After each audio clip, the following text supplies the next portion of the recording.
Mi prima robó el dinero para la operación de mi hija y se fue a Hawái. Los niños son fuertes, se curará, pero su viaje se volvió una pesadilla.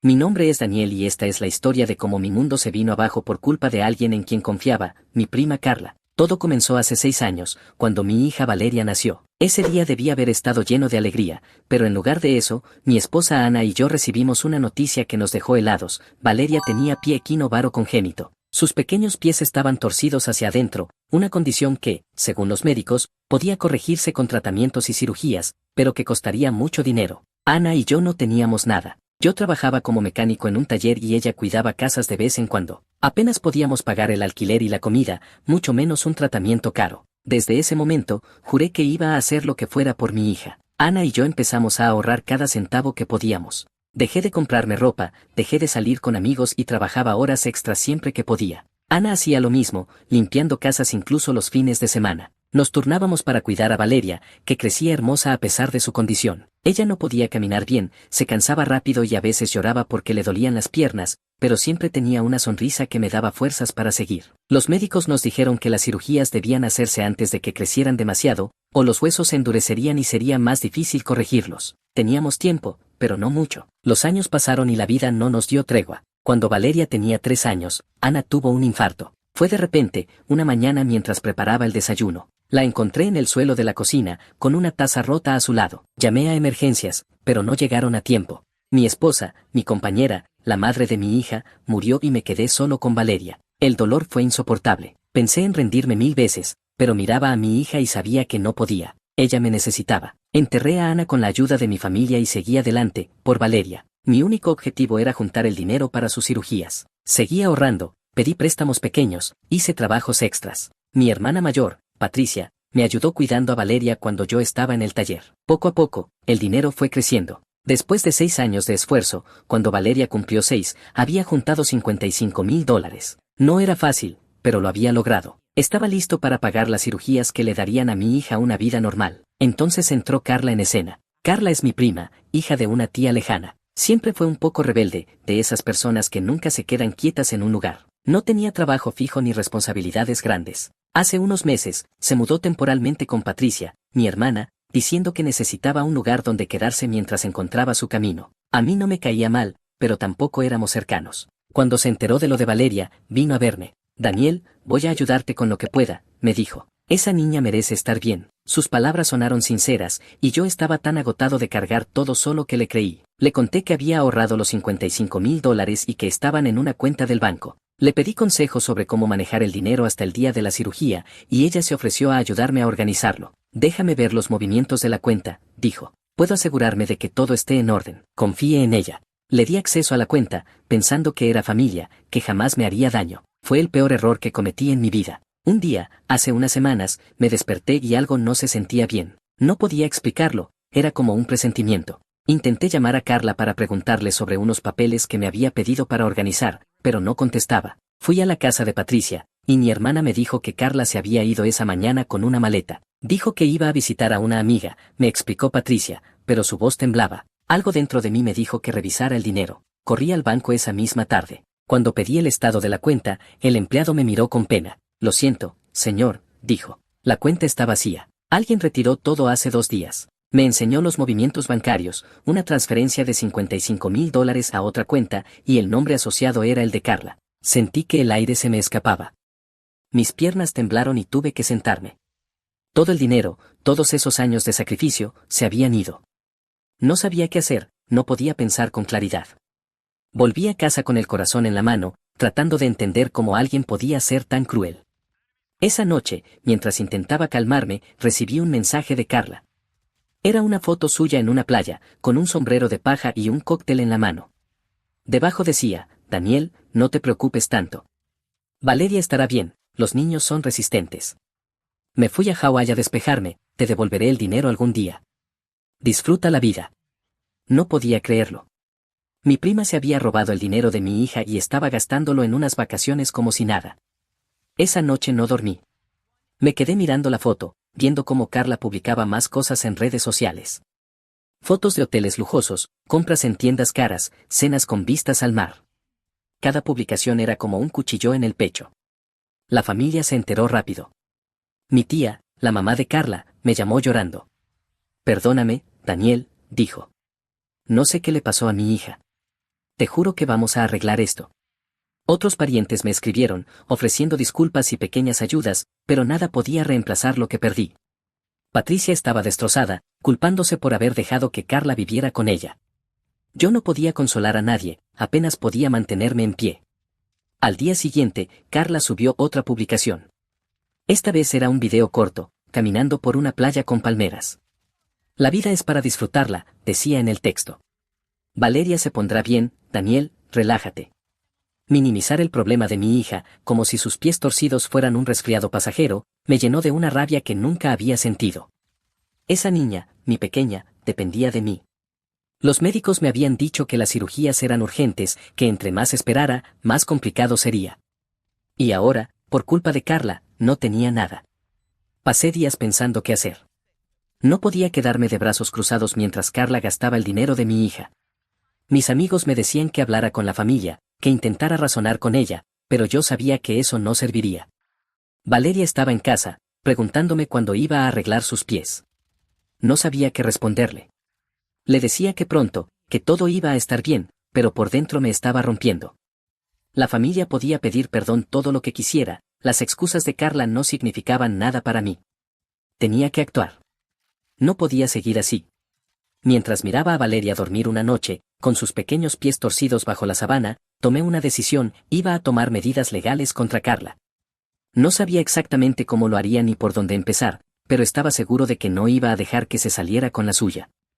Ella podía estar en Hawái, gastando lo que era de mi hija, pero yo no me iba a rendir. Iba a pelear, por Valeria, por justicia, por todo lo que había perdido. Después de darme cuenta de que Carla se había robado los $55,000 que había ahorrado para la operación de Valeria, no podía quedarme de brazos cruzados. Esa decisión de tomar medidas legales que tomé esa noche mientras miraba a mi hija dormir no era solo un impulso, era una necesidad. No sabía por dónde empezar, pero tenía claro que no iba a dejar que Carla siguiera gastando el dinero de mi hija como si nada. Al día siguiente, llamé a mi hermana Patricia. Ella estaba tan destrozada como yo por lo que había pasado, y cuando le conté mi plan, no lo dudó ni un segundo. Daniel, vamos a hacer lo que sea necesario, me dijo. Carla no se va a salir con la suya. Lo primero que hicimos fue sentarnos a pensar cómo podíamos probar lo que había hecho. No teníamos experiencia en cosas legales, pero sabíamos que necesitábamos pruebas sólidas. Patricia trajo su computadora y empezamos a revisar todo lo que teníamos. Lo más obvio eran las publicaciones de Carla en redes sociales. Desde que se fue a Hawái, no paraba de subir fotos y videos, ella en la playa, comprando ropa cara, comiendo en restaurantes lujosos. Cada publicación era una bofetada, pero al mismo tiempo, era evidencia. Patricia abrió una carpeta en su computadora y empezó a guardar todo, capturas de pantalla de las fotos, los textos que ponía, las fechas. Esto muestra que está gastando un montón de dinero de golpe, dijo Patricia. Y todos sabemos que ella no tenía nada ahorrado antes de esto. Luego revisamos las conversaciones que tuve con Carla. Antes de que se fuera, habíamos hablado por mensaje sobre el dinero. Le había escrito cosas como gracias por ayudarme a organizarlo y asegúrate de que todo esté listo para la cita de Valeria. Ella me respondía con cosas vagas como tranquilo, lo tengo bajo control. Pero después del robo, me envió ese mensaje cruel desde Hawái, Daniel, no te preocupes tanto. Valeria estará bien, los niños son resistentes. Me fui a Hawái a despejarme, te devolveré el dinero algún día. Guarde cada palabra. Patricia imprimió las conversaciones y las metimos en una carpeta junto con las capturas de sus publicaciones. Era algo, pero sabíamos que necesitábamos más. Decidí revisar los movimientos bancarios otra vez. Fui al banco y pedí un reporte detallado de la cuenta. El empleado me dio una hoja que mostraba la transferencia de los $55,000 a otra cuenta a nombre de Carla. No podía creer lo descarada que había sido. No intento esconderlo ni usar un nombre falso. Anote cada detalle, la fecha, la hora, el número de la cuenta a la que fue el dinero. Patricia sugirió que buscáramos testigos, alguien que pudiera confirmar lo que pasó. Recordamos que una vecina de Patricia, Marta, había visto a Carla salir con una maleta ese día. Fuimos a hablar con ella. Sí, la vi, nos dijo Marta. Llevaba una maleta grande y parecía apurada. Me dijo que iba a ver a una amiga, pero no me dio detalles. Le pedimos que escribiera lo que recordaba en un papel y lo firmara, y ella aceptó. No era mucho, pero era un pedazo más del rompecabezas. Con todo eso en mano, Patricia y yo pensamos que ya teníamos suficiente para ir a la policía. Nos equivocamos. Fuimos a la estación local una mañana, cargando nuestra carpeta con pruebas. Nos atendió un oficial que parecía más interesado en su café que en ayudarnos. Le expliqué todo, cómo había ahorrado el dinero para la operación de mi hija, cómo Carla tuvo acceso a la cuenta, cómo se lo robó y ahora estaba en Hawái gastándolo. Le mostré las publicaciones, las conversaciones, los movimientos bancarios, el testimonio de Marta. El oficial miró todo con desgano, hojeando los papeles como si fueran propaganda. Mire, dijo al fin, esto suena más como un asunto civil que penal. Ella tenía acceso a la cuenta y vivía con su hermana, así que técnicamente no es un robo a la fuerza. Mi consejo es que lo lleve a un tribunal de pequeñas causas. Ahí pueden resolverlo. Quedé helado. Un tribunal de pequeñas causas, repetí, incrédulo. Se robó $55,000 que eran para la operación de mi hija. ¿Cómo que no es penal? El oficial se encogió de hombros. Es complicado cuando es familia y tenía permiso para entrar a la cuenta. Si quiere, podemos abrir un reporte, pero no le prometo nada. Su actitud me puso furioso. Era obvio que no quería lidiar con el caso, que le parecía demasiado trabajo. Patricia intentó insistir, pero el tipo solo nos dio un número de teléfono y nos dijo que llamáramos si pasaba algo más. Salimos de ahí con las manos vacías y el corazón en el suelo. ¿Qué hacemos ahora?, me preguntó Patricia. No tenía respuesta. Esa noche, la desesperación me ganó. No podía dormir pensando en Valeria, en sus pies torcidos, en cómo le había fallado.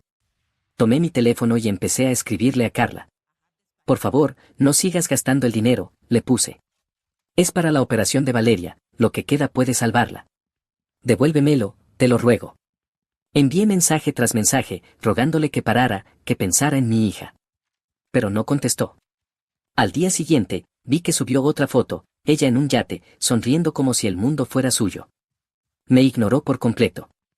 Estaba claro que no le importaba nada, que iba a seguir con su viaje sin mirar atrás. Eso me dio un nuevo empujón. Si la policía no iba a ayudarme, tenía que encontrar más pruebas yo mismo. Fui al banco otra vez, pero esta vez pedí algo específico, las grabaciones de las cámaras de seguridad del día que Carla retiró el dinero. El gerente me miró raro, pero le expliqué la situación y le mostré el reporte de la transferencia. Necesito verlo con mis propios ojos, le dije. Después de un rato, accedió. Me senté en una oficina pequeña y puse el video. Ahí estaba, Carla, entrando al banco, hablando con el cajero, firmando algo y saliendo con una sonrisa. Era ella, sin duda. El gerente me dio una copia del video en un USB, diciendo que era lo máximo que podía hacer por mí. Lo guardé como oro. Esa era una prueba sólida, algo que nadie podía negar. Luego saqué el papel de la cita médica que había estado preparando para Valeria. Era un documento del hospital con la fecha de la operación, el costo estimado y una nota del médico diciendo que era urgente. Lo puse junto al resto de las pruebas. Eso demostraba que el dinero tenía un propósito claro, que no era mío para gastarlo como quisiera, y que Carla no tenía permiso para tocarlo. Solo faltaba una cosa, seguir recopilando las publicaciones de Carla. Cada foto nueva, cada comentario sobre su viaje, era más evidencia de que estaba usando el dinero para ella. Patricia y yo nos turnábamos revisando sus redes, guardando todo lo que subía. Mira esto, me dijo Patricia una noche, mostrándome una foto de Carla con un bolso caro. Eso no lo paga alguien sin plata. Con todo eso en mano, el video del banco, el papel de la cita, las publicaciones, las conversaciones, el testimonio de Marta, los movimientos bancarios, sentí que tenía un caso fuerte. La policía podía no querer ayudarme, pero no me iba a rendir. Llamé a un amigo del taller que conocía a un abogado y le pedí que me conectara. Hablé con el abogado por teléfono y le conté todo. Esto no es para pequeñas causas, me dijo. Con estas pruebas, podemos ir por un juicio civil serio. Programa la fecha para el mes siguiente y vamos a prepararlo bien. Esa misma tarde, firmé los papeles para empezar el proceso. La fecha del juicio quedó fijada para dentro de un mes. No sabía si iba a recuperar el dinero a tiempo para Valeria, pero estaba listo para pelear. Carla podía ignorarme todo lo que quisiera, pero pronto iba a tener que enfrentarme en una corte. Había pasado una semana desde que programé la fecha del juicio contra Carla. Ese tiempo fue una mezcla de ansiedad y esperanza. Por un lado, tenía las pruebas listas, el video del banco, las publicaciones de Carla, los movimientos bancarios, todo lo que Patricia y yo habíamos juntado. Por otro lado, no podía dejar de pensar en Valeria. Cada día que pasaba sin el dinero era un día más lejos de su cirugía. Ella seguía en casa, preguntándome con esa voz suave cuando iba a arreglar sus pies. Le decía que pronto, pero la verdad era que no sabía si lo lograría a tiempo. El juicio estaba a un mes, y aunque confiaba en las pruebas, no tenía garantía de que el dinero volviera rápido. Entonces, una tarde, mi tía Elena, la mamá de Carla, me llamó. Su voz temblaba, como si hubiera estado llorando. Daniel, por favor, necesitamos hablar, me dijo. Es sobre Carla y el juicio. ¿Podemos reunirnos en casa? No quería ir. Estaba harto de las disculpas de la familia, pero algo en su tono me hizo aceptar. Llamé a Patricia y le conté. Vamos juntos, me dijo. No sabemos qué quieren, pero no te enfrentas a esto solo. Así que esa noche, con el corazón pesado, fui a la casa de mis tíos con mi hermana a mi lado. Cuando llegué, estaban todos, mi tía Elena, mi tío Rubén, algunos primos. La tensión en el aire se podía cortar con un cuchillo. Me senté en el sofá, y Elena fue la primera en hablar. Daniel, sabemos lo que Carla hizo, dijo, con los ojos rojos. No hay palabras para pedirte perdón. Cuando nos enteramos del juicio, nos dimos cuenta de lo serio que es esto. Rubén, que siempre había sido callado, levantó la vista y agregó, ella es nuestra hija, y la amamos, pero lo que hizo no tiene justificación. Queremos arreglarlo. Entonces sacaron un sobre y me lo dieron. Lo abrí, adentro había $12,000 en efectivo. Miré el dinero y luego a ellos, sin entender. ¿Qué es esto?, pregunté. Elena respiró hondo. Es un adelanto, dijo. Sabemos que no es todo, pero es lo que pudimos juntar rápido. Te pedimos, por favor, que canceles el juicio. Carla es joven, tiene 25 años. Si pierde, podría pasar años en la cárcel y no sabemos si lo soportaría. Rubén puso una mano en el hombro de su esposa y miró al suelo. No queremos que Valeria sufra, Daniel. Vamos a hacer que Carla pague, te lo juramos. Pero danos una oportunidad de resolverlo como familia. Ese dinero en mis manos me dio un respiro que no esperaba. $12,000 no eran los 55,000 que necesitaba, pero era algo concreto, un paso hacia la cirugía de Valeria. Miré a Patricia, buscando su opinión. Ella frunció el ceño, pero no dijo nada, dejándome decidir. Luego miré a Elena y a Rubén. Sus caras estaban llenas de dolor y vergüenza. Recordé cuando éramos niños, cuando Carla y yo jugábamos en el patio de su casa. No quería destruir a mi familia, pero tampoco podía olvidar lo que pasó. Está bien, dije al fin. Acepto el dinero y cancelo el juicio por ahora. Pero tienen hasta la fecha original del juicio para pagarme el resto. Si no lo hacen, lo reactivo. ¿Entendido? Elena asintió rápido, con lágrimas. Sí, Daniel, gracias. Te prometemos que lo haremos. Rubén me estrechó la mano, y los demás murmuraron agradecimientos y más disculpas. 2 días después, Carla volvió de Hawái. Patricia me llamó esa mañana para contármelo. Acabo de verla llegar a mi casa, dijo. Sus papás estaban esperándola, y no se veían felices. No fui a verla, no quería enfrentarla todavía. Pero supe por mi tía que la reunión no fue bonita. Elena y Rubén la recibieron furiosos. Le gritaron por horas, le dijeron que había traicionado a la familia, que por su egoísmo casi destruye la vida de Valeria. Patricia me contó que escuchó a Rubén decir, te vas de esta casa ahora mismo. No vas a quedarte aquí después de lo que hiciste. La sacaron de la casa de mi hermana y se la llevaron a la suya, decididos a hacerla enfrentar las consecuencias. Los días siguientes fueron un caos para Carla. Sus papás la obligaron a buscar trabajo para empezar a pagar la deuda. Al principio, ella se resistió. Voy a devolverlo cuando pueda, decía, pero ellos no le dieron opción. La llevaron a una tienda de ropa donde un amigo de Rubén le ofreció un empleo, y le dejaron claro que cada centavo iría para mí. Pero Carla no duró ni una semana. La despidieron por llegar tarde y pelear con los clientes. Su actitud no había cambiado, y eso solo enfureció más a sus papás. Decidieron tomar medidas más duras. Revisaron todo lo que trajo de Hawái, bolsos caros, ropa de marca, joyas, y lo vendieron. Carla gritó y lloró, pero no sirvió de nada. Esto es lo que pasa cuando robas, le dijo Elena. Vas a aprender aunque sea a la fuerza. El golpe final vino de mi tío abuelo, el abuelo de Carla. Era un hombre duro, de pocas palabras, pero muy respetado en la familia.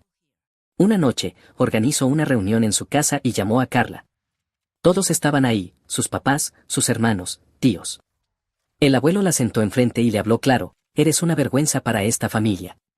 Lo que le hiciste a Daniel y a esa niña no tiene nombre. Si no cambias, no esperes que te recibamos con los brazos abiertos nunca más. Esas palabras la quebraron. Por primera vez, dicen, Carla bajó la cabeza y no dijo nada. El rechazo de su abuelo, alguien a quien siempre quiso impresionar, la golpeó más que cualquier grito. Mientras tanto, yo empecé a ver el dinero llegar poco a poco. Los $12,000 fueron el comienzo. Luego vinieron pagos pequeños: 5,000 de Rubén, 3,000 de un primo, 2,000 de una venta que hizo Elena. No era rápido, pero sumaba. Con cada dólar, me acercaba más a la cirugía de Valeria. Hablé con el hospital y les expliqué la situación. Me dieron un plazo extra para juntar el resto y, con los pagos de la familia, por fin pude programar la operación. La fecha quedó para 2 meses después, y cuando se lo conté a Valeria, sus ojos se iluminaron. ¿De verdad, papá?, me preguntó. De verdad, le dije, y la abracé fuerte. Un día, mientras revisaba los números con Patricia, recibí un mensaje de Carla. Daniel, lo siento mucho, decía. No debía hacer lo que hice. Ya pagué todo, no te molesto más. Había enviado el último tramo del dinero esa mañana, completando los 55,000. Mira el mensaje, pero no contesté. No tenía nada que decirle. Mi prioridad era Valeria, no Carla. Guardé el teléfono y seguí con mi día, enfocándome en lo que importaba: mi hija. La dinámica familiar cambió después de eso. Carla se quedó sola, trabajando en lo que podía, pero nadie la miraba igual. Sus papás la dejaron en su casa, pero la relación estaba rota. Patricia decía que a veces la veía callada, como si por fin entendiera lo que perdió. Yo no sentía lástima. Ella eligió su camino, y yo el mío. La cirugía de Valeria salió perfecta. Sus pies empezaron a enderezarse, y aunque tomaría tiempo y terapia, los médicos me dijeron que iba a caminar normal algún día. Verla dar sus primeros pasos sin dolor fue todo lo que necesitaba. La historia terminó con una lección clara. El egoísmo de Carla le costó caro: perdió el respeto de su familia, sus lujos, su libertad. Yo, con mi determinación, recuperé lo que era de mi hija. No fue fácil, pero valió cada segundo de lucha. Ahora, mientras veo a Valeria jugar, sé que hice lo correcto. Eso es lo que importa.